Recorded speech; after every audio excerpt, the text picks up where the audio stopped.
Boa noite, meus aterrorizados. Aqui é Angel Black com mais um relato de terror para vocês. Mas antes de irmos para o relato de hoje, peço para você que não é inscrito que se inscreva no canal. Deixe o seu like para fortalecer e compartilhe com os seus amigos e também em todas as suas redes sociais. Também não deixe de estar ativando as notificações do canal, tocando o sininho das notificações na opção todas. Assim, toda vez que tiver um vídeo novo no canal, você será notificado. Agora, sem mais delongas, vamos para o primeiro de hoje? E é do grupo do Facebook Amantes do Medo, por Tatiane Martins. Nome do relato: A Boneca do Inferno. Poderiam inocentes bonecas de brinquedos serem utilizadas como instrumentos de terror por criaturas sobrenaturais do além? Seriam os inúmeros relatos de acontecimentos misteriosos envolvendo pequenas bonecas, atos realizados por entidades do mal? Olá! O que eu vou contar é uma história antiga, qual foi contada diversas vezes pela minha falecida avó, Nair Maria da Silveira, sendo que sempre fiquei assustada em casa cada vez que ouvi esse relato. Minha avó sempre afirmou categoricamente que esse fato foi verídico. Minha avó Nair morava na cidade do Óleo. Nossa, eu morava lá pertinho. Estado de São Paulo. Coordenadas de GPS, latitude e longitude 22,57,32, onde eu também nasci. Sendo que lá tinha uma amiga e a sua família que moravam perto de sua casa. Essa amiga da minha avó contou para ela que tempos antes sua filha ganhou uma boneca de pano de presente. Naquela época, nem todas as pessoas tinham dinheiro para comprar brinquedos para as crianças, então era normal a construção de pequenos brinquedos, tanto pelos pais como também pelas próprias crianças, utilizando materiais caseiros como latas e outras bugigangas. Então, imagina-se a alegria daquela garotinha ao ganhar uma boneca de pano de verdade. Era algo incrível. A menina ficou muito apegada com a boneca, sendo que não a largava mais. O tempo passou, sendo que certo dia a mãe da garotinha notou que sua pequena camisola, a qual ela utilizava para dormir, estava chamuscada, como se tivesse sido exposta ao fogo ou a um calor muito grande. Então, a mãe resolveu perguntar à filha o que havia acontecido com a camisola para ter ficado daquele jeito. A garotinha, então, inocentemente disse para sua mãe que sua boneca havia levado para um lugar muito quente e também que ela disse que era o inferno. A mãe, assustada, claro, não acreditou, mas ficou cismada com aquilo. Passado mais alguns dias, outra camisola surgiu chamuscada, novamente como a primeira, e a garotinha insistia que foi a boneca que havia saído com o vestido e levado para o inferno durante a noite. A mãe, já assustada, resolve então ficar de vigia durante algumas noites para ver o que acontecia. Durante os primeiros dias, nada aconteceu. Até que em uma certa noite, após a garotinha dormir, a mãe ouviu um barulho e foi ver o que estava acontecendo. Qual foi a sua surpresa quando ela, horrorizada pela fresta de uma porta, vê a boneca andando de mãos dadas com a sua filha e saindo pela porta fora? Assustada e terrificada, a mãe não fez nada no momento, com medo de algo pior acontecer com a sua filha.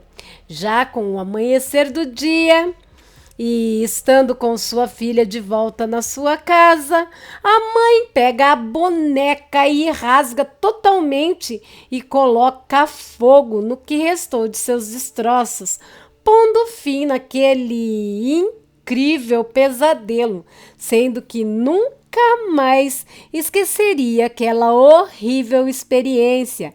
Muitos podem não acreditar em fatos como esse, mas nunca devemos se esquecer que em nosso mundo acontecem fatos impressionantes, os quais nunca foram desvendados e que desafiam a sobriedade dos mais céticos e dos mais estudados cientistas. A fonte, além da imaginação. Gente! E aí, vocês? Vocês acreditam ou não nessa história? Que a mulher jura que é verdade, mas é bem aterrorizante, né? Bem macabro. Mas é a opinião de vocês que importa para mim. Então, deixem suas opiniões nos comentários, tá bom? Bom, meus amores, antes de irmos para o próximo relato de hoje, eu quero deixar um recadinho para vocês. O super sticker, super chat valeu demais, assim como o Pix do canal, cuja chave é lu.sonjavermelha@gmail.com. Tudo em letrinhas minúsculas já estão ativados no canal.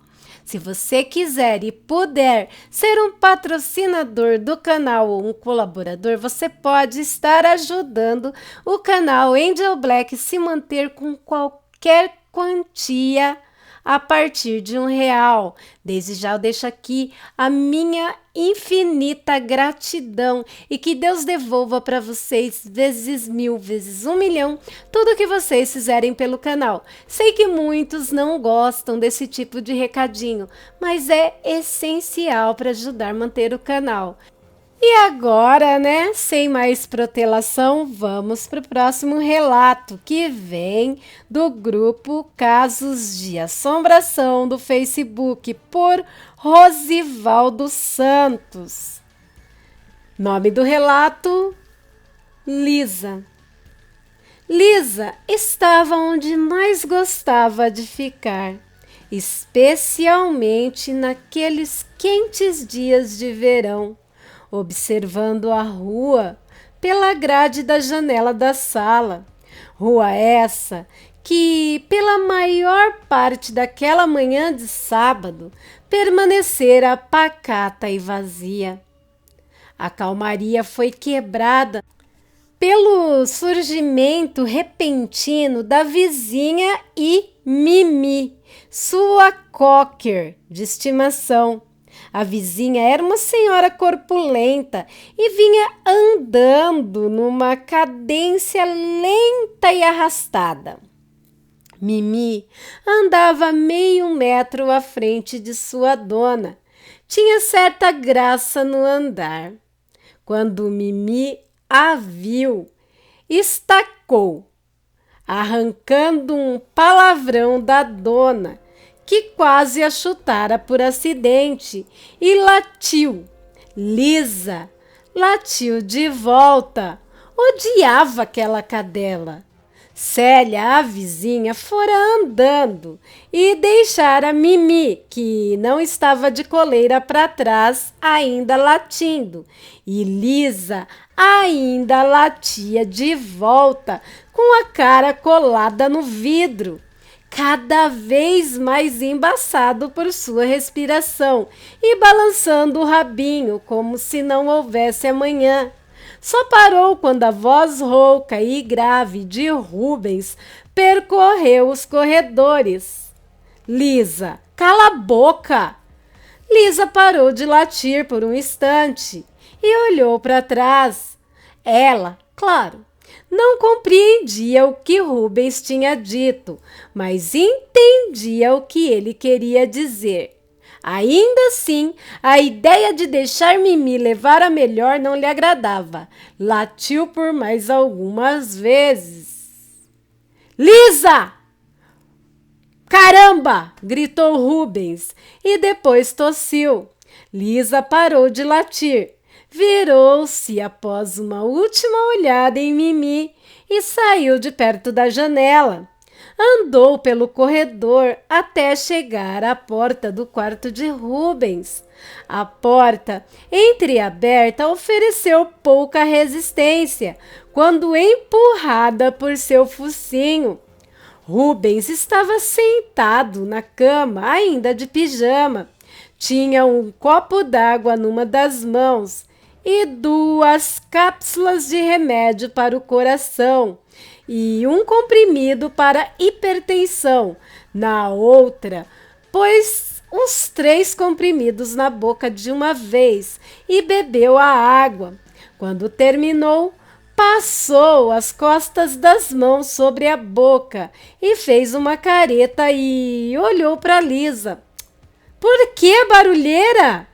Lisa podia não entender as palavras, mas sabia que estava sendo repreendida.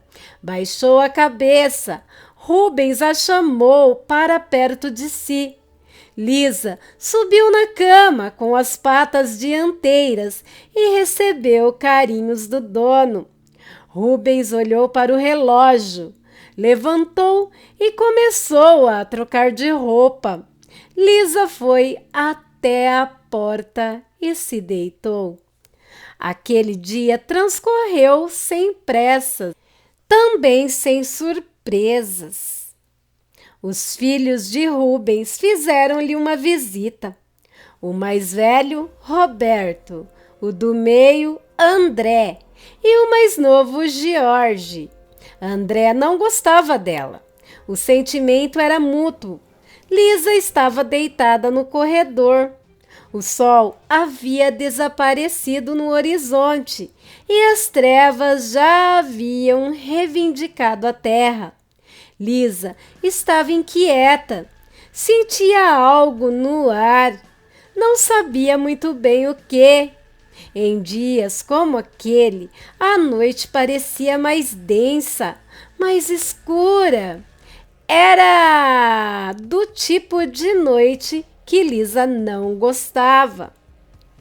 Concentrou-se no tic-tac produzido monotoriamente pelo relógio da parede. Ela gostava de ouvir. A deixava calma. Quando já estava quase adormecida, Lisa ouviu um som estranho. Era bem baixo. Ela precisava se concentrar para conseguir ouvir. Lembrava estática. Lisa se levantou e caminhou até a porta do quarto. Empurrou a porta com um focinho. Quando seus olhos se ajustaram à escuridão, ela soltou um ganido de surpresa. Seu dono Rubens estava deitado na cama, de barriga para cima. Ao lado da cama havia uma figura alta e esquálida. O corpo estava coberto por algo que lembrava trapos surrados. A cabeça era amarronzada. Parecia uma tangerina sem casca e seca. Não tinha olhos, apenas as órbitas vazias. Do corpo do ser saía um tentáculo longo e fino que ia até dentro do peito de Rubens. A princípio, a criatura não dera bola para Lisa. Isso mudou quando ela rosnou e a criatura percebeu que o cachorro podia vê-la. Isso a deixou confusa. Estava acostumada a realizar os seus nefastos afazeres de forma despercebida e sem ser incomodada. Continuou o que fazia, mas agora havia cautela em seu semblante. Lisa ensaiou um avanço. Isso fez a criatura recuar. Assustada e rosnando ainda mais alto, Lisa pulou à frente, sem surtiu o efeito desejado. A criatura se virou e sumiu pela parede. Rubens acordou com uma respiração longa, como se acabasse de emergir de um profundo mergulho. Estava agitado e também assustado, embora não soubesse o motivo. Deve ter pensado que tivera um pesadelo. Ele se sentou na cama, apanhou o copo d'água e deu 2 goladas e colocou um dedo no pescoço. Seu tic-tac estava voltando ao normal, ou seja, suas batidas cardíacas estavam normalizando. Ele lançou um olhar para Lisa, que o observava. — Que foi? Quer dormir aqui no quarto? Lisa latiu. — Tudo bem, mas nada de barulho, hein? Rubens se deitou e rapidamente voltou a dormir. Lisa, claro, não se atrevia a pegar no sono. Ainda conseguia ouvir a estática. Sabia que aquela criatura estava por perto. Após uma calmaria que quase a fez pegar no sono, Lisa sentiu seus pelos eriçarem. Olhou para cima e levou um susto. A criatura flutuava metros acima do chão, longe do seu alcance. Lisa latiu, irado. Rubens acordou. — Lisa, como eu vou dormir assim? E ela continuou latindo, com um olhar fixo na criatura. — Eu te avisei! Já para fora! Lisa continuou latindo onde estava. Rubens se levantou e a agarrou pelo cangote e a levou para o corredor, fechando a porta em seguida. — Cachorra doida, disse Rubens. A criatura estava a seu lado, embora ele não pudesse ver no rosto dela algo que poderia ser interpretado como um sorriso. Como Lisa ainda latia, Rubens apanhou tampões de ouvido e os colocou, sendo observado pela criatura. Ela esperou pacientemente que ele adormecesse e então estendeu novamente o seu tentáculo até o coração dele. Lisa começou a se lançar contra a porta. O som que a criatura emitia mudou para um mais curto e repetido. Estava rindo dela. Por pura sorte, em um dos pulos, uma de suas patas enganchou na maçaneta da porta. Quando ela soltou o peso sobre ela, a porta se abriu. Sem querer dar tempo para a criatura fugir novamente, Lisa rosnou e avançou sobre ela, fechando suas mandíbulas em torno dela. A criatura, ferida, em pânico, atacou a esmo, atingindo Lisa numa das patas traseiras com o tentáculo. Lisa ganiu, mas se negou a soltá-la. Quando finalmente conseguiu se desvencilhar do cão, a criatura sumiu. Só que dessa vez foi diferente. O som havia sumido. A criatura realmente tinha ido embora. Lisa se levantou, não sem alguma dificuldade. A pata onde a criatura tocara estava gelada e ela não conseguia mais movê-la. Subiu na cama com dificuldade com as patas da frente e observou seu dono, que continuava dormindo, completamente alheio a tudo o que havia acontecido. Lambeu-lhe a mão. A sensação de frio agora havia-se espalhado por sua outra pata traseira e ela deitou-se, não mais conseguindo ficar em pé. Pouco depois, já incapaz de se mover, seus últimos suspiros se aproximavam. Apesar disso, ela estava feliz. Protegera seu dono e estava ao lado dele. Afinal, ela era uma boa cachorrinha. Por Carlos Silvério. Vamos à história de hoje? História, conto ou relato? Vocês decidem se acreditam ou não. Mas como eu sempre digo, Angel Black aqui sempre acredita, pois o sobrenatural existe e pode estar mais perto do que possamos imaginar. A história de hoje é Diana, a premonição e o lobisomem de olhos vermelhos. No final dos anos 50, 1950, né? Havia um casal que vivia em uma colônia de colhedores de café no interior de São Paulo. E ao contrário da maioria das famílias daquela época, eles tiveram apenas um bebê. Uma menina, na verdade. E lhe deram o nome de Diana.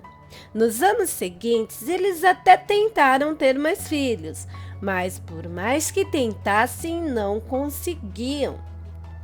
Quando Diana estava com 10 anos de idade, ela já ia com seus pais trabalhar na colheita de café. E em um desses dias, na lavoura, uma cobra, uma jararaca, picou sua mãe, que ao final daquele mesmo dia veio a falecer. Pois naquela época era muito difícil, né, achar tratamento para esse tipo de coisa.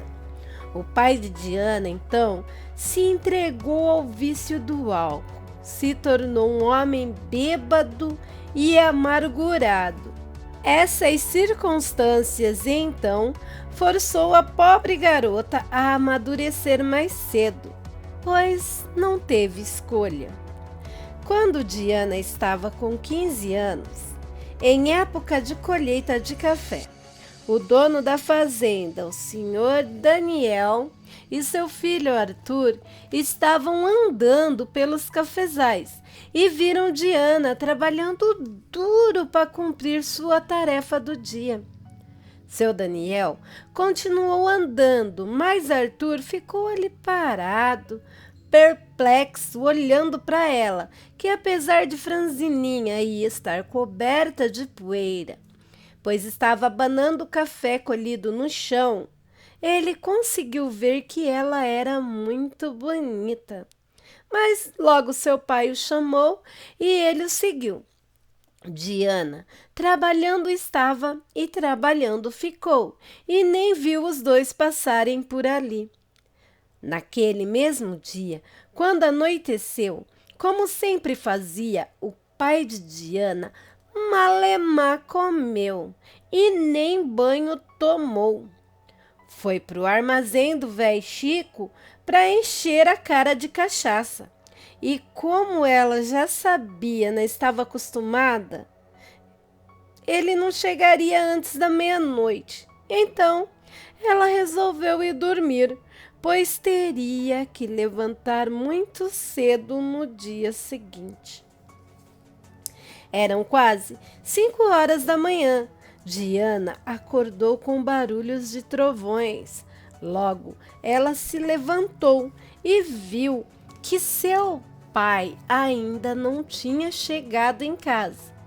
Aí ela começou a ficar muito preocupada, pois parecia que o mundo estava caindo lá fora. Uma chuva muito forte, com raios e trovoadas.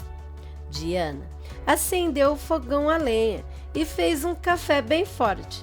Pegou uma capa de chuva, suas galochas e um guarda-chuva. E já tinha deixado uma lata grande de água esquentando no fogão, pois ia sair procurar seu pai. E provavelmente, assim que ela o encontrasse, ele ia precisar de café e um banho bem quente. E ela também, provavelmente. A pobre saiu debaixo daquela tempestade para procurar o pai. Depois de seguir pelo caminho que ia para o armazém, ela andou por uns 500 metros. Logo, ela viu um vulto negro se embrenhando no meio do cafezal. Mesmo com medo, ela continuou andando. E a mais ou menos uns 100 metros, ela avistou algo no chão caído. Correu mais que pôde para mais perto, para ver. E naquele momento, seu mundo pareceu desmoronar, pois era seu pai, que estava ali, quase irreconhecível, morto, todo mutilado e desfigurado. Provavelmente fora assassinado pelo vulto que ela tinha visto correr para o meio do cafezal. A jovem então se atirou aos prantos de joelho, chorando muito em total desespero ao lado dos restos mortais de seu pai. Ela ficou ali chorando, sem ver o tempo passar. Logo parou uma caminhonete ao lado dela. Era Arthur, o filho do patrão, que inutilmente tentava acalmá-la e tirá-la dali. Ele então entrou em sua caminhonete e foi buscar ajuda. E logo voltou, com seu pai e alguns empregados para ajudá-la. Uma semana se passou. Senhor Daniel, o dono de tudo por aquelas redondezas, cuidou de tudo. Dos trâmites legais do velório, que teve que ser feito com caixão lacrado devido ao estado do corpo. Cuidou também do enterro e tudo mais. Ele também não achou seguro deixar uma moça tão jovem morando sozinha em uma casa da colônia. Então, ele a levou para trabalhar na casa grande, pois lá ela estaria, segundo ele, mais segura, mais protegida. Já na primeira noite na fazenda, Diana teve um horrível pesadelo. Sonhou com uma neblina negra que tomava conta do celeiro da fazenda, e do meio da neblina saía um vulto correndo, aliás, o mesmo vulto que ela viu entrar no cafezal depois da morte de seu pai.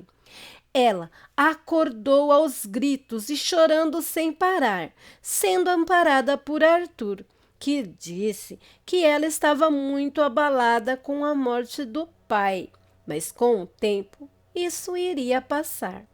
Diana desceu com Arthur e o senhor Daniel disse para que ela tomasse café da manhã na mesa com eles, que ele precisava falar com ela.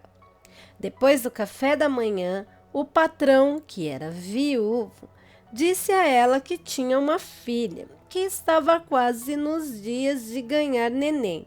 Aliás, estava de hora em hora. E que o trabalho de Diana naquela casa seria ficar o tempo todo ao lado da moça como uma dama de companhia. E assim que a moça acordasse, ele as apresentaria. E assim foi feito. Naquele dia, Diana conheceu Glória, filha do senhor Daniel e irmã gêmea de Arthur. Apesar de Glória ser 5 anos mais velha mais velha que Diana, as duas se identificaram logo de cara, pois Glória também tinha perdido a mãe há pouco tempo. Aliás, ela tinha perdido a mãe e o marido em um acidente de carro. Diana, então, passou a dormir no quarto de Glória, para poder assim ficar de olho nela dia e noite. Naquela noite, Diana voltou a ter o mesmo pesadelo. A neblina do celeiro, o vulto saindo correndo, mas nesse pesadelo diferente do outro, depois que o vulto saiu do celeiro, ela viu um bebezinho morto no meio do feno, do mesmo jeito que ela encontrou seu pai. Ela então acordou toda suada e tremendo. Foi até a cama de Glória. Viu que a moça dormia profundamente. Então, ela desceu até a cozinha para tomar um copo de água fresca e se acalmar. Lá ela encontrou Arthur e contou a ele o pesadelo que teve. E novamente ele disse que aquilo era normal, pois ela tinha acabado de passar por uma situação muito traumática. Diana, então, subiu para o quarto, mas o pesadelo que teve não saía de sua cabeça. Assim que Glória acordou, as duas desceram tomar café da manhã e estavam corre-corre na cozinha. Diana, disfarçadamente, para que Glória não ouvisse o assunto, perguntou para a cozinheira o que tinha acontecido.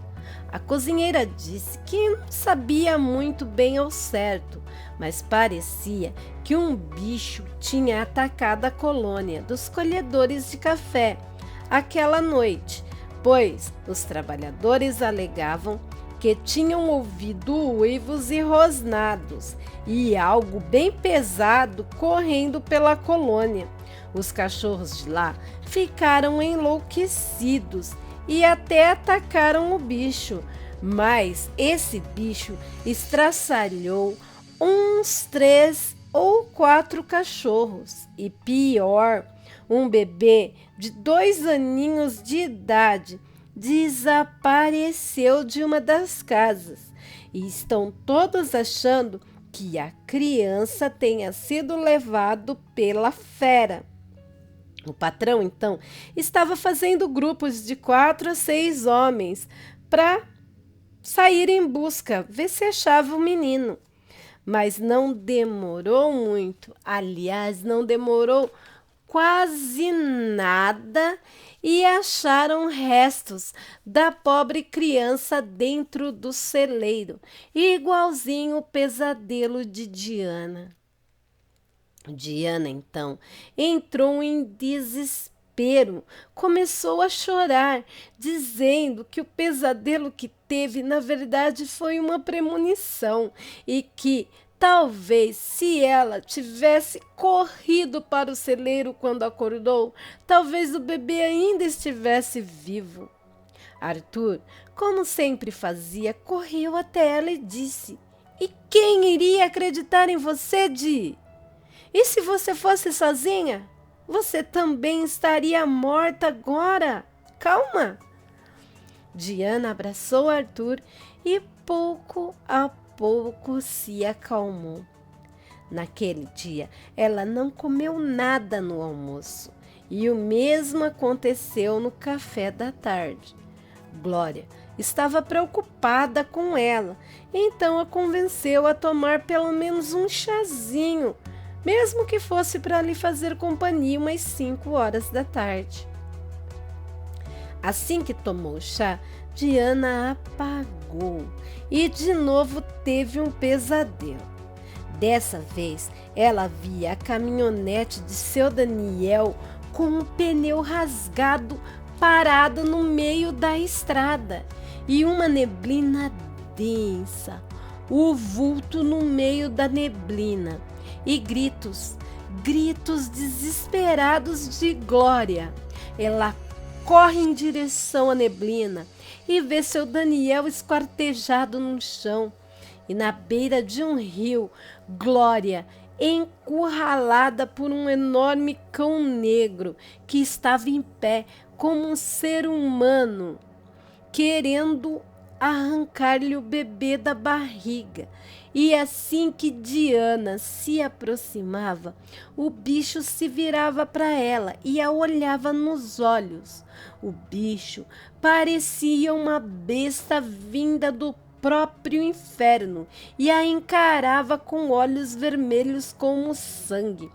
E com aquela visão, ela acordou do pesadelo gritando e tremendo. Diana se levantou, já estava escurecendo e saiu pela casa chamando por Glória e por seu Daniel também. Seu Daniel! Glória! Glória! Cadê a Glória? Ela perguntava aos prantos a todos da casa: cadê seu Daniel? Cadê a Glória? Arthur, que estava no quintal, veio correndo e disse: calma! Glória entrou em trabalho de parto e o papai precisou levá-la às pressas ao hospital na cidade. Não quisemos te acordar, pois você dormiu à base de chá. Diana, então, começou a tremer e saiu correndo, gritando: dessa vez não, demônio! Dessa vez não! Eu vou te impedir!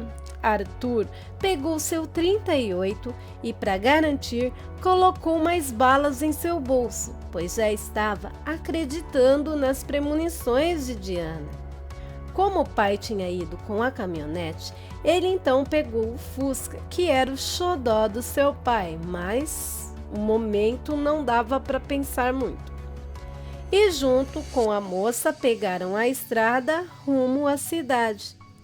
Depois de mais ou menos uns 20 minutos na estrada, viram luzes no meio de uma neblina densa. Arthur, então, parou o Fusca e desceu. Ele disse para a moça ficar no carro, conferiu o revólver e foi ver se era a caminhonete do pai. Diana olhou para todos os lados e não teve dúvidas. Era ali o lugar do pesadelo. Sua premonição estava certa. Assim que Arthur sumiu na neblina, ela não conseguiu ficar no carro. Ela pegou uma faca de caça que estava no banco de trás do Fusca e foi atrás de Arthur. Chegando mais perto, ela viu que o pneu da caminhonete estava rasgado, como se algum bicho de garras muito fortes e afiada tivesse passado no pneu. E Arthur? Arthur não estava mais ali. Ela então começou a seguir a neblina, assim como fez em seu pesadelo, e logo começou a ouvir barulho de água. Ela correu em direção ao som e logo ouviu um grito. Era Glória. Ela então correu ainda mais rápido em direção aos gritos e logo ela viu Glória caída no chão, se contorcendo em trabalho de parto, e seu Daniel em pé, com as mãos nuas e com os punhos cerrados, encarando uma criatura horrível, a mesma criatura que Diana via em seus pesadelos, e ele estava lá, em pé, pronto para proteger a filha. O bicho era mesmo horripilante, era para mais de meio metro maior do que o seu Daniel, sem contar que ele tinha garras e dentes enormes, o corpo coberto com pelos ralos, como de um cachorro sarnento, e exalava um fedor de carniça que empesteava o ar. E mais ainda, o bicho tinha o corpo forte, como de um urso. Ou seja, Diana tinha certeza que seu Daniel não teria nenhuma chance contra aquela besta feras do inferno. O bicho babava e grunhia e ia na direção do senhor Daniel, que mesmo em desvantagem, enorme desvantagem, não se afastava, disposto a se sacrificar pela vida da filha se preciso fosse. O bicho estava tão focado em pegar a moça em trabalho de parto que não viu Diana se aproximando atrás dele, e esse foi o seu erro. Diana cravou a faca de caça nas costas do bicho, que urrou de dor. Mas assim que ela enfiou a faca, ele girou e deu um tapa em cheio em Diana, a jogando para longe. Quando a moça olhou para ele, viu aqueles olhos vermelhos faiscando raiva como o fogo do inferno. Logo, Diana ouviu vários tiros e a criatura caiu no chão a seu lado. A criatura, depois que morreu, voltou à forma humana. Era um peão que tinha sido contratado para trabalhar na fazenda há pouco mais de 3 meses. Diana abraçou Glória, que deu um grito muito alto, e seu Daniel, que já tinha feito parto de várias de suas criações, naquele dia teve que fazer o parto da própria filha. Glória deu à luz a uma linda menina e o tempo todo Diana abraçada com ela. Mas assim que o bebê nasceu, Diana caiu desfalecida no chão. O senhor Daniel, desesperado, pediu para Arthur ajudar a colocá-la no Fusca, e então levaram Diana, Glória e o bebê para o hospital. Mas quando chegaram no hospital, Diana já estava morta.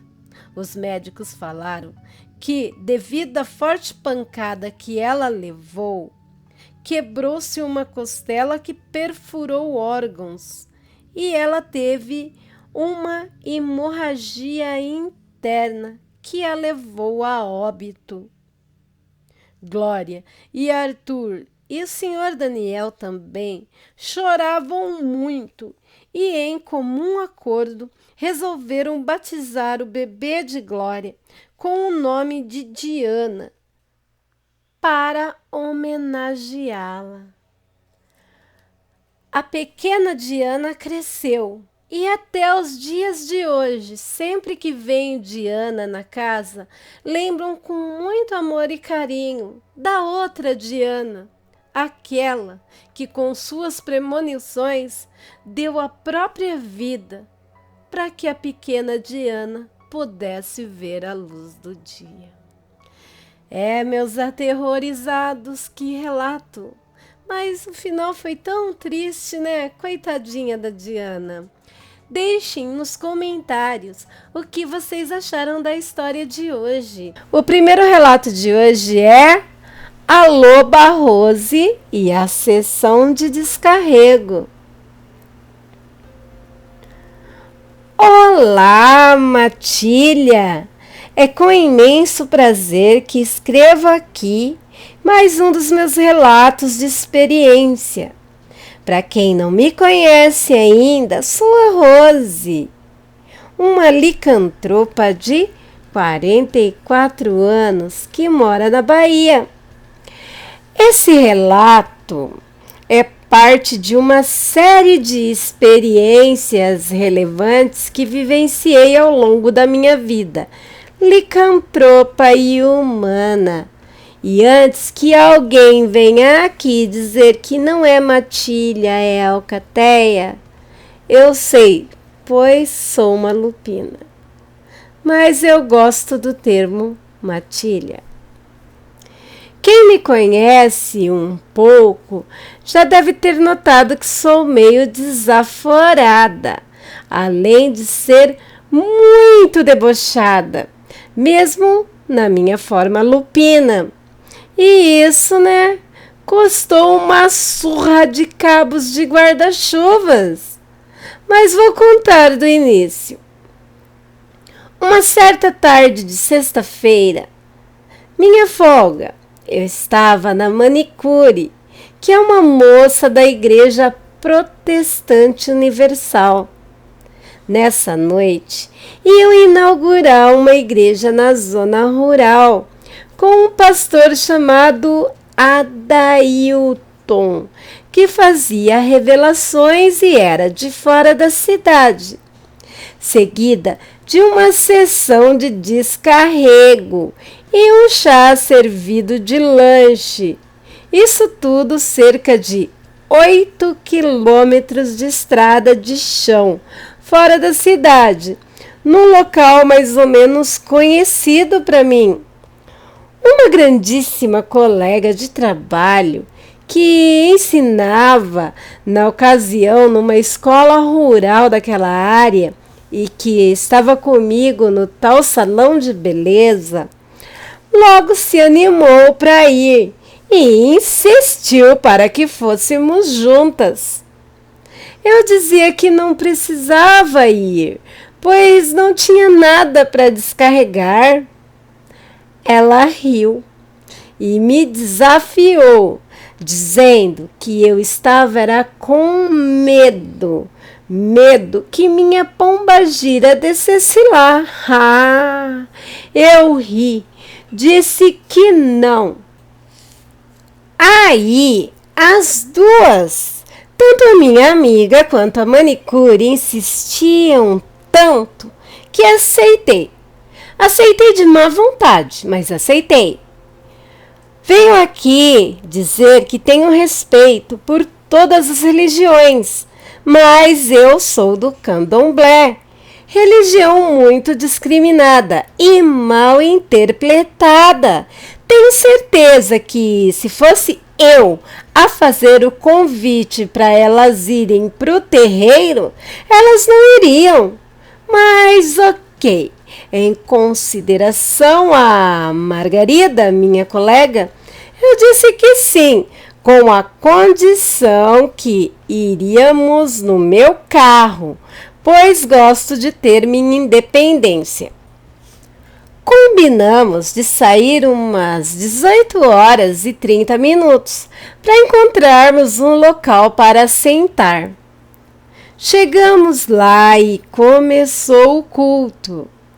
Tinha tipo um palanque na frente, feito de ripas, onde tinha vários homens engravatados e sentados. Um calor danado. Os ventiladores giravam ao máximo. Então, ele começou a sessão de descarrego. Fizeram filas. Um monte de esposas levando maridos, supostamente alcoólatras, agressivos, drogados. Gente com dores crônicas que a medicina não curava e etc. O pastor parecia um popstar, todo engravatado, bem barbeado, num tom de superioridade, colocava a mão na cabeça do povo e começava a gritar no ouvido, expulsando o suposto espírito ruim. A esposa rodopiava. Foram tantos assim que rodopiavam que até parecia um terreiro de santo. Tudo isso ao som das pregações do pastor e uma música ensurdecedora. Eu olhava com atenção, mas minha cabeça explodia. Falei com Margarida, minha colega, que eu iria tomar um ar fresco, pois o barulho, junto com o calor, estavam me deixando zonza e que retornaria em uns 10 minutinhos. Quando ia me levantando, veio até a mim uma obreira de cabelos longos e saia comprida rodada, de óculos, saltos altíssimos, toda arrumada e meio bigoduda, com uma espuma branca nos cantos da boca. Me pegou pela mão e disse que o pastor estava me chamando no palanque. E lá foi me puxando. Olhei para Margarida como pedindo socorro e ela deu risadas. Cheguei na frente do tal pastor e ele perguntou o meu nome no microfone. E eu disse: eu sou a Rose. Ele me perguntou se eu sofria de alguma doença incurável. Eu disse que minha saúde era 100%, mas o pastor não se deu por vencido e disse que via um espírito maligno me rondando e que me pegaria no caminho de casa e que ele iria orar. Olhei em volta procurando o espírito. Nada vi. Ele foi colocando a mão na minha cabeça e eu desviei imediatamente. As pessoas do candomblé não deixam suas cabeças serem tocadas. Ela pertence ao nosso orixá. Eu disse a ele: o senhor pode orar, mas não toque na minha cabeça. Ele chamou outros pastores e ficaram todos à minha volta. E eu estava mortificada com aquela situação. Colocou a palma da mão na minha testa e empurrava gritando: sai, sai, sai, e etc, e etc, e etc. Eu já estava quase surda, quase perdendo o equilíbrio com os empurrões dele ali na minha testa. Todos gritavam ao mesmo tempo nos meus ouvidos, aquele calor me sufocando, um 5 em volta de mim. Minha cabeça rodopiava de dor. Depois de uns 10 minutos, eu pacientemente puxei ele pela manga do paletó.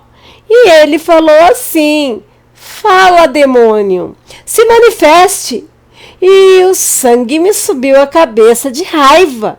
Ele, todo satisfeito, colocou o microfone na minha frente, achando que eu ia gritar e espernear. Eu disse calmamente, com os olhos brilhando, feito fera: se os senhores já terminaram, gostaria de tomar uma fresca. Era isso que eu estava para fazer quando o senhor me recrutou para o palanque. Falei ironicamente. Aí, a obreira que tinha ido me buscar disse que eu estava com o espírito da pombagira debochando dos pastores de Deus, na casa dele, e que a minha cabeça era do demônio e por isso eu não deixava ninguém tocar nela. Ignorei a provocação e segui na direção da minha amiga. Para mim, a noite já estava acabada. Disse para minha amiga que iria ir embora e assim fiz. Dirigi uns 200 metros e estacionei meu carro em um local afastado da igreja, decidida a voltar como bicho e colocar um susto nos pastores e na obreira. Vi a hora em que terminaram tudo. Os fiéis foram embora e eu esperei os pastores de fora. Esperei eles saírem. Tinha uma van esperando a comitiva. Ainda bem que não tinham crianças e nem gestantes entre eles. Vinham com sacolas, cheias com os restos dos lanches que serviram, bíblias na mão e guarda-chuvas. A obreira vinha de braços dados com o pastor, debaixo de um guarda-chuvas. Me escondi atrás de 2 árvores que pareciam terem crescido entrelaçadas uma na outra. A van estava estacionada debaixo dela. Esperei eles começarem a acomodarem as coisas no fundo da van e apareci em pé imitando a voz do pastor, chique e que veio de fora. A paz do Senhor, irmãos. Continuei com a voz do pastor fazendo o descarrego. Eu imitava as palavras dele. Saia! Sai, espírito imundo, eu te repreendo. Eu ouvi um amém? Todos interromperam a conversa e a arrumação do carro e se viraram na minha direção. Gritavam, choravam e me jogavam tudo que tinha nas mãos. Sacolas, comida, bíblia, bolsas, garrafas pets. Iam saindo em debandada, parecendo que estavam catando moedas no chão, rolando no barro molhado, sujando os paletós de lama, jogando as coisas pelo chão. O pastor estava ajoelhado e clamando, arrancando os cabelos. Uns tinham rolado no lamaçal. As mulheres com saias imundas levantadas até a barriga e cabelos desgrenhados, urrando e repreendendo. O motorista da van não conseguia abrir a porta, estava trêmulo de medo, cantando músicas gospel. Aí comecei a imitar a voz da obreira, dizendo: queima, queima o espírito da pombagira sedutora. Quando eu imitei ela, ela se levantou do barro, pegou o guarda-chuvas e veio na minha direção. Não acreditei quando ela me atacou. Me acertou bem no focinho com o guarda-chuvas. Esfreguei o focinho e disse: ai, irmã, isso dói. Todos correram. Ela, implacável, continuava a me dar uma surra de guarda-chuva. E eu cobri a cabeça dizendo em meio de risos: ai, para, socorro, pastor. Resultado: tomei uma surra da crente. Vi pelo chão a bagunça. Tinha sapatos, bíblias, restos de comida, paletó, guarda-chuvas. Me dei por satisfeita e fui embora. Fugi da obreira. Na mesma hora, saltaram todos para o carro. Passavam 10 pela porta. Tudo se espremendo, perdendo sandálias e sapatos. Saíram uns debaixo do carro, cobertos de lama. Foi uma cena digna de apocalipse zumbi. A tal obreira perdeu o salto alto no barro. Os óculos estavam quebrados, os cabelos cheios, amaranhados de lama e de resto de comida que tinham jogado em mim e caído no chão. E ela rolou por cima. Nunca vi tamanha destruição em menos de 2 minutos. Os pastores chegaram tão bonitos de paletós e agora estavam todo mundo desgrenhado e sujo de lama. Por detrás da árvore soltei uma gargalhada e disse: agora sim vocês parecem terem saído de uma sessão de descarrego. Enquanto eles ligavam o carro e saíam derrapando pelo terreno enlameado, o ruim é que meu nariz doeu por dias.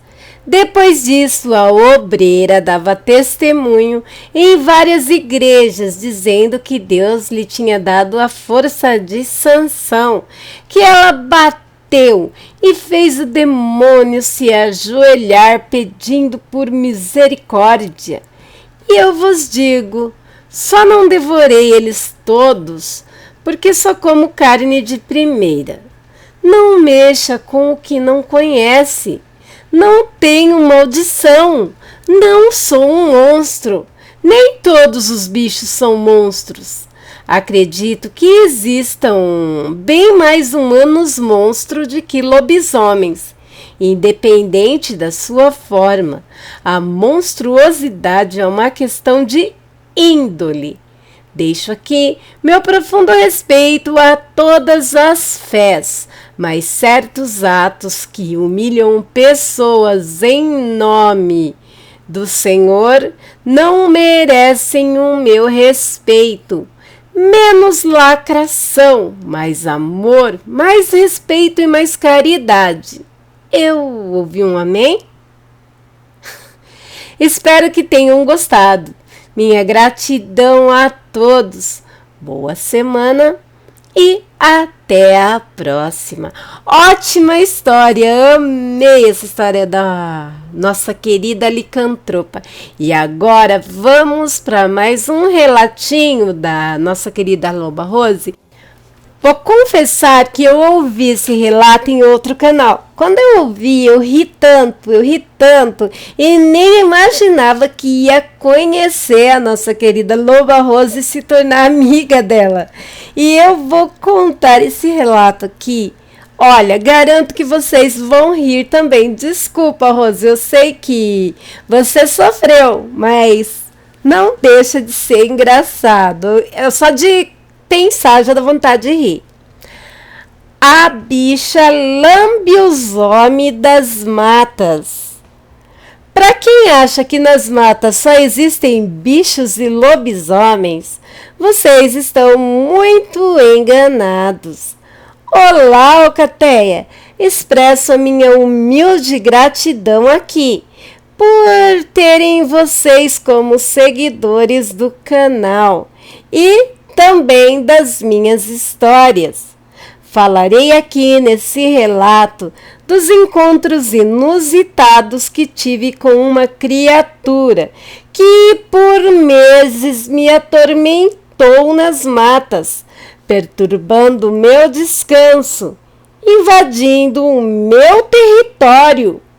E esse ser se chama a bicha lambe os homens, vocês entenderão. Quem acompanha meus relatos sabe que tenho alguns lugares estratégicos de descanso. O meu preferido é atrás de uma rocha de mais ou menos 1 metro de altura. Sou muito possessiva com o meu território. Fico muito irritada quando urinam nele ou quando ocupam a minha pedra. Mas essa criatura, o lambe-os-homem, me perturbou por meses e eu nada pude fazer. Tudo começou quando, num belíssimo entardecer nesse local costumeiro em que descanso, ainda meio cochilando, fui despertada por um odor diferente. Levantei a cabeça e procurei a direção e vi por entre algumas árvores fininhas, a uns metros de mim, uma criatura que assombraria qualquer lobisomem. Ela era de cor negra, toda vestida de cor-de-rosa, sobrancelhas finas, feito agulhas, bunda seca, uma mini saia cor-de-rosa de uns 10 centímetros, cobrindo umas pernas esqueléticas, como 2 patacas de joelhos desproporcionais, uma blusa rosa chiclete colada no corpo magérrimo, sem peito, sem bunda, sem nada. A boca era desproporcional, pintada de um rosa berrante, rosto magro, os cabelos eram caracolados, amarrados de Maria Chiquinha. Tratava-se de um travesti. Nunca tinha visto aquele personagem ali. Eu não tinha ideia do que ela fazia ali, plantada no meio do mato. Abaixei a cabeça, me escondi de novo e ficando em alerta. Passaram cerca de 10 minutos. A travesti já estava mostrando impaciência, mas logo apareceu, vindo de outra direção, um senhor de mais ou menos 58 a 60 anos, que eu já conhecia de vista, pois eu via ele com certa frequência num açude perto dessa mata com seus netos pescando. Imaginem que o tal senhor estava de passagem para outro lugar. E qual não foi a minha surpresa quando vi que ele estava de encontro marcado com a travesti. Arregalei os olhos e, pasmem, me escondi de novo. Esperei o casal terminar o encontro amoroso.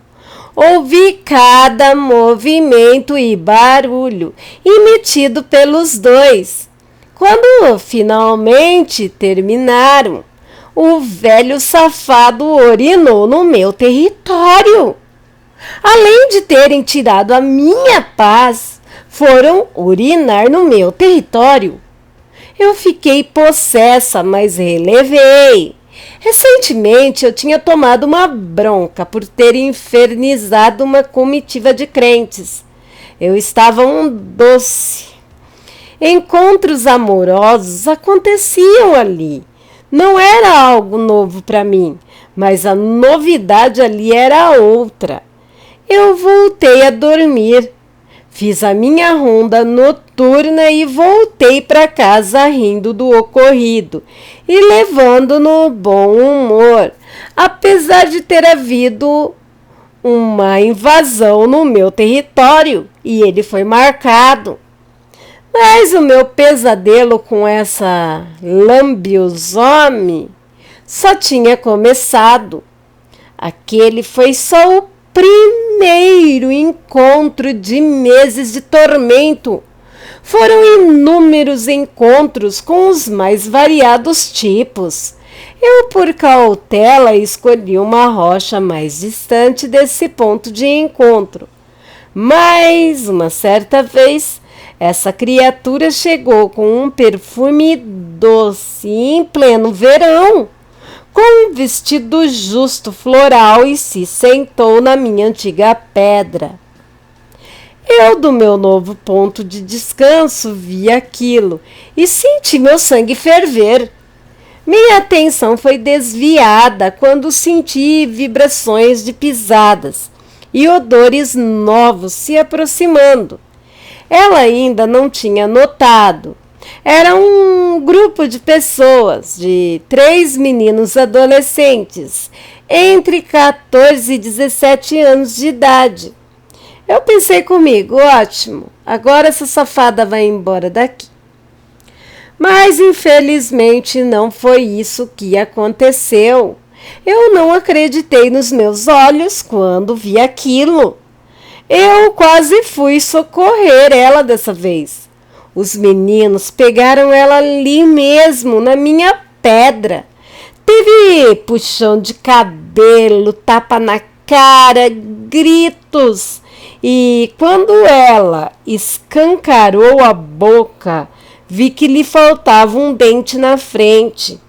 Se dobrava, se contorcia, parecia até uma licantropa em ciclo de metamorfose. Ela saiu desse encontro toda ralada, os peitos, a cara, de tanto que foi esfregada ali na pedra. Uma alça do vestido despencado, o batom tinha se espalhado pela cara toda. Sujou a minha pedra, acabaram com ela. Ficou toda torta, escambeteada e, quando terminaram, urinaram na minha pedra. Ela não cabia em si de contentamento. Não acreditei nos meus olhos. A lambiosome foi retorcida e espremida e ralada na minha pedra, jogada para todos os lados por aqueles adolescentes. Feito uma boneca, e ela ainda estava contente. Foram meses de perturbação. Eu estava sendo assombrada por essa lambiosome. Eu não tinha paz. Fiz o impossível para não fazer barraco ali e acabar com a farra. Todas as vezes que eu me preparava para interromper aqueles encontros amorosos, eu via na minha frente a minha mãe de santo dizendo com a mão na cintura: Rose, Rose, nem pense em se meter nisso, deixa de ser enxerida, me dando aquela bronca que eu tinha levado por culpa dos crentes. Eu gemia de frustração por ter que ser obediente, mas a lazarenta não tinha escrúpulos, eram moleques idosos loucos. Chegou um dia que finalmente ela tinha sumido. Eu tive algumas rondas na mata de paz em meses. Foram meses e meses escutando aquela algazarra que pareciam que estavam matando a lambiosome. Mas isso foi só uma pausa.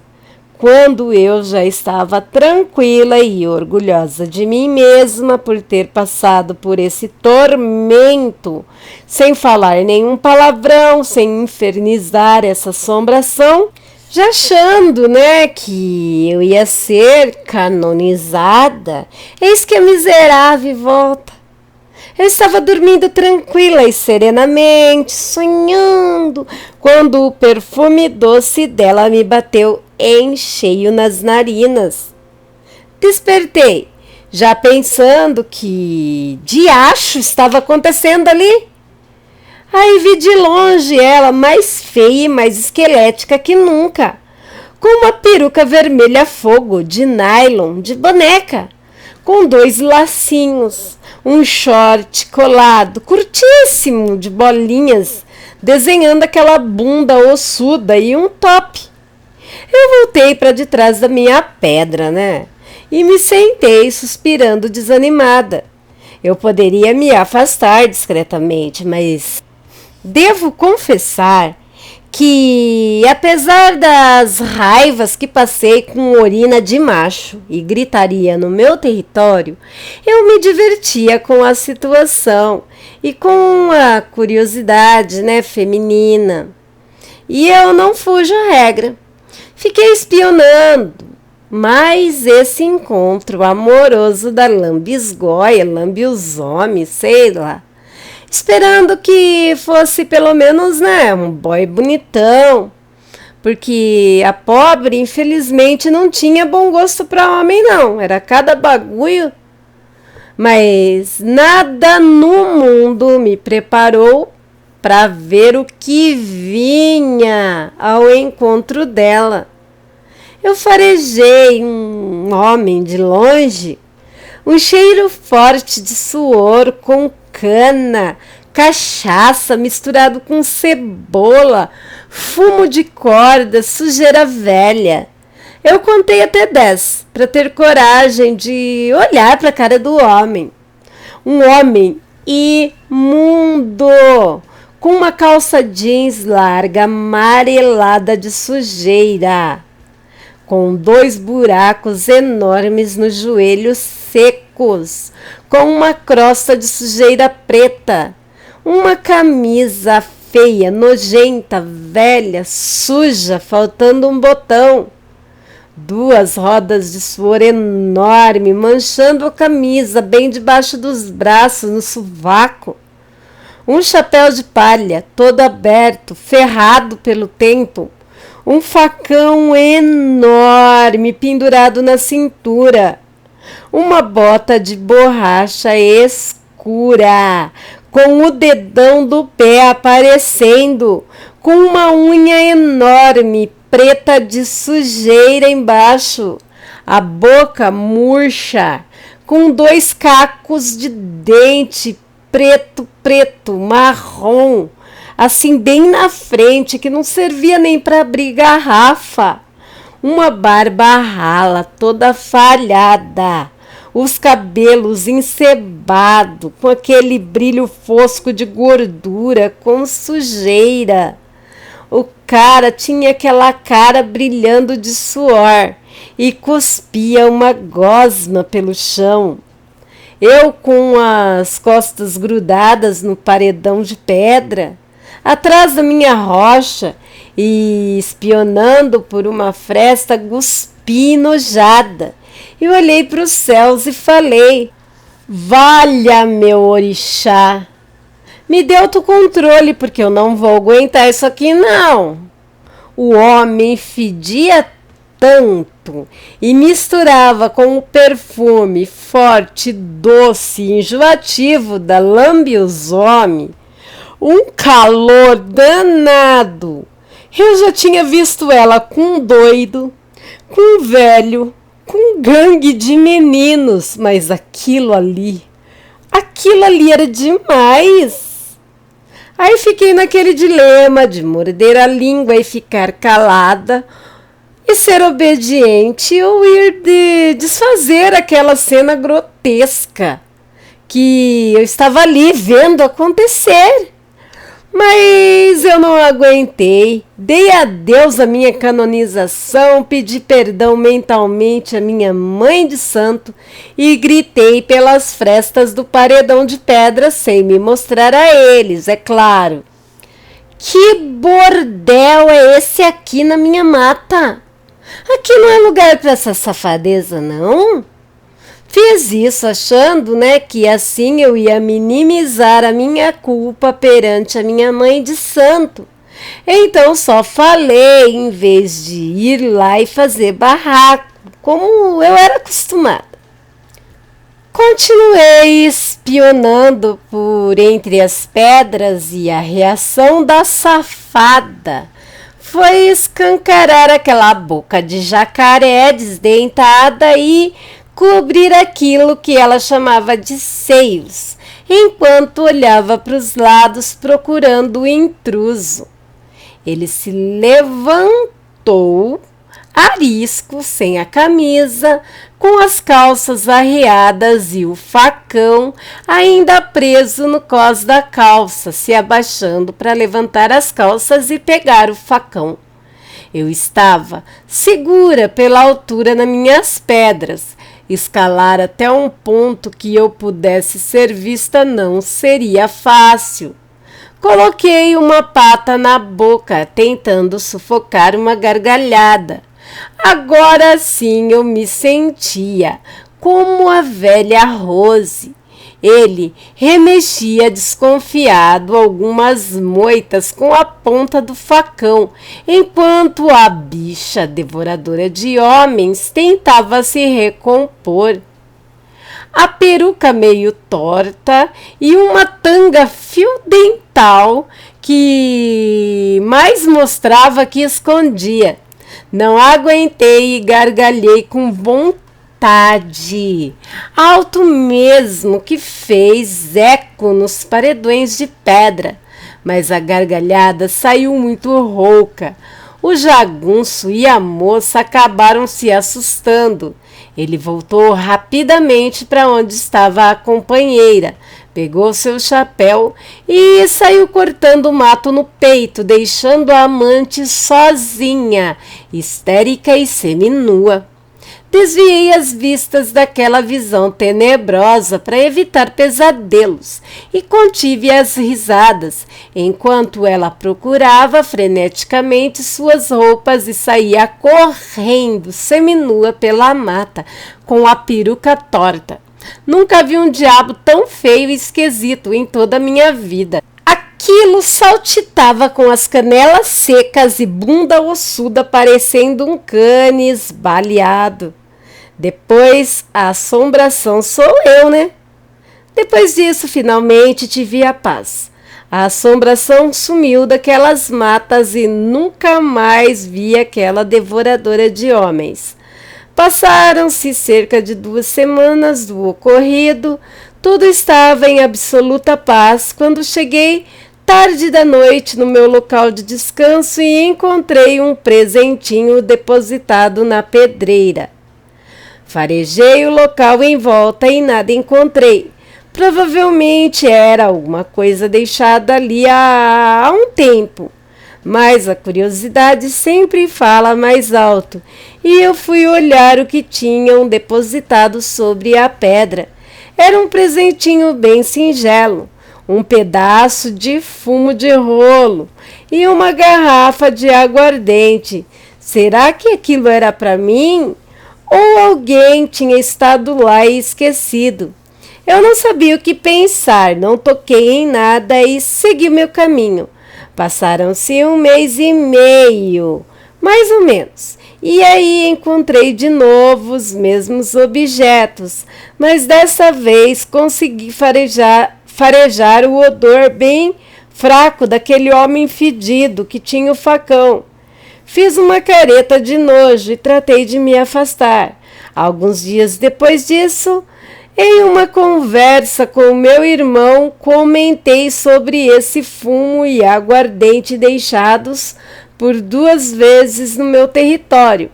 Meu irmão, ouvindo isso, teve uma crise de risos e me explicou que eram oferendas para caipora e que alguém com certeza estava achando que eu era uma. Já fui chamada de boizinho, besta fera, cão de maldição, aparição de assombração, de lobisomem desbotado, de esconjurada, de cachorrona, mas de caipora? Bem, eu amo ser simplesmente Rose. E aí, meus aterrorizados, o que vocês acharam dos relatos de hoje? Nossa licantropa de olhos azuis e suas aventuras. Deixem nos comentários as suas opiniões, lembrando de sempre manter o respeito nos comentários, pois do mesmo modo que temos o direito de não acreditar, temos o dever de respeitar, não é mesmo? Bom, se você ficou aqui até agora e está gostando do canal, está gostando dos conteúdos, não esqueça de dar aquela dedada no like, tá bom? Meta o dedo deixando ali o seu like como incentivo para o canal e também para o YouTube entender que vocês estão gostando do conteúdo e assim pode estar mandando para mais pessoas que, assim como você, gosta desse tipo de conteúdo. Também peço para você compartilhar e compartilhar e compartilhar e compartilhar, ajudando assim o nosso canal a crescer cada dia mais, tá bom? Também não esqueça de ir lá nas notificações do canal e apertar o sininho na opção todas. Só assim você vai estar recebendo conteúdo em primeira mão, assim que ele sair no YouTube. Também quero falar com você que já passou por uma experiência com o sobrenatural, seja ela aterrorizante ou não, que mande sua experiência em forma de relato para o e-mail do canal, tá bom? Será uma honra compartilhar a sua experiência com todos que por aqui passarem. Você também que ouviu uma história da sua mãe, da sua avó, da sua tia, da sua madrinha, enfim, do seu amigo, do seu cônjuge, do seu namorado, do seu ficante, enfim, manda também, vai ser super legal compartilhá-la. E você que escreve aquele conto, sabe, que faz a gente viajar e também morrer de medo, manda também. O e-mail do canal é luçonjavermelha@gmail.com, tudo em letrinhas minúsculas e também estará anexado na descrição do vídeo. Na descrição do vídeo também estará o link de WhatsApp. Uma inscrita muito querida criou um grupo de WhatsApp para o canal, onde vocês poderão estar interagindo, conversando, trocando ideias. E eu sempre que posso dou um pulinho lá para interagir com vocês, falou? Na descrição do canal também você vai encontrar o link do canal Fronteiras, onde eu e o César do Aliena Mundi estamos sempre narrando casos criminais, casos policiais que chocou uma época, uma região, conhecidos nacionais e internacionalmente, alguns resolvidos, outros ainda mergulhados no mistério. Vocês vão gostar, o conteúdo é Bem legal, estou esperando vocês lá. Também vocês vão encontrar na descrição do vídeo muitas outras informações, tais como o link da página do Guardião Sinistro, o link da página do canal, a página do canal, né, Angel Black Contos de Terror, que leva o mesmo nome do canal.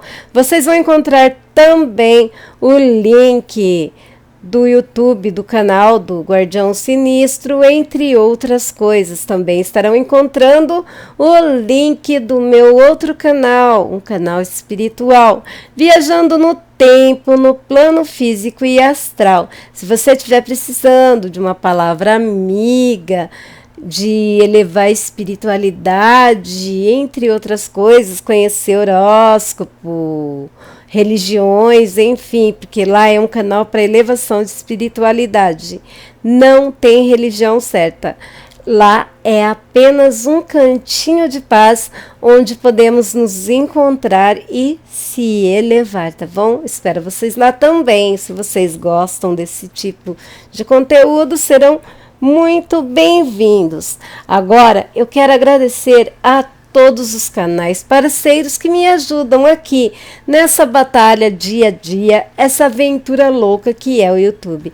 Também quero agradecer a todos os grupos e páginas do Facebook que me ajudam na divulgação e na criação do meu trabalho. Muito obrigado mesmo. E quero agradecer principalmente a todos vocês, meus inscritos que estão sempre comigo, sabe, de mão dada ali, que juntos somos mais fortes. Muito obrigado mesmo, pois sem vocês eu não estaria aqui. Não teria canal, não teria Angel Black, tá bom? Meus amores, logo teremos outra live para botar a conversa em dia. E eu já vou parando por aqui, deixando com vocês o meu coração, que já é sua morada e não cobra aluguel, tá bom? Boa noite, meus aterrorizados, e tenham bons sonhos. Amo vocês demais. Tchau, tchau. Fui!